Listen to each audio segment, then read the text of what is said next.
এ যুবক, তোমাকে বলি, তুমি দেখো তোর ইমাম সাহেবের সঙ্গে সম্পর্ক তোমার আছে।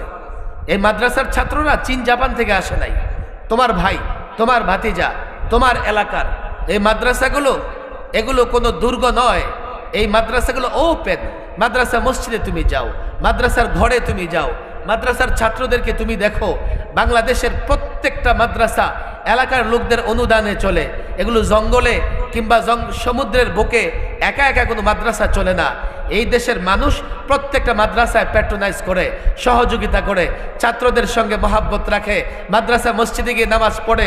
মাদ্রাসার ছাত্রের 24 ঘন্টা তার সামনে উন্মুক্ত থাকে, কখন সে জঙ্গি হবে, কখন সে ট্রেনিং দিবে। হ্যাঁ, শামসুদ্দিন মানিকের মতো সেই চোর, যেই চোর কলাপাতা বিছায়া শুয়ে আছে জঙ্গলে, গলায়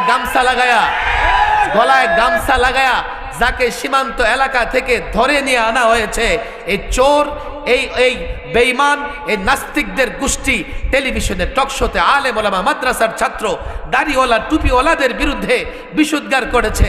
আর ক্ষমতাসীনরা তাদের কথায় লম্পজম্প করেছে, দাম্ভিকতা প্রদর্শন করেছে।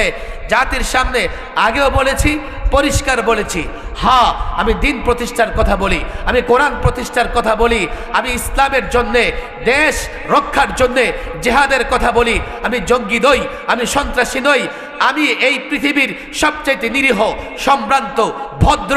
আমি নিরীহ নই শুধুমাত্র, আমি সমাজের মানুষের সঙ্গে কাঁধে কাঁধ মিলিয়ে চলি। যারা আলেমদের জঙ্গি বলেছে, আলেমদের সন্ত্রাসী বলেছে, এই মহল্লায় যদি কেউ থাকে, পাড়ায় যদি কেউ থাকে, এলাকায় যদি কেউ থাকো, তওবা করো। আল্লাহর কসম করে বলি, ক্ষমতাসীনদের পরিণতি দেখো। তওবা না করলে এখানেও তোমরা লাঞ্ছিত হবে, পরকালেও লাঞ্ছিত হবে।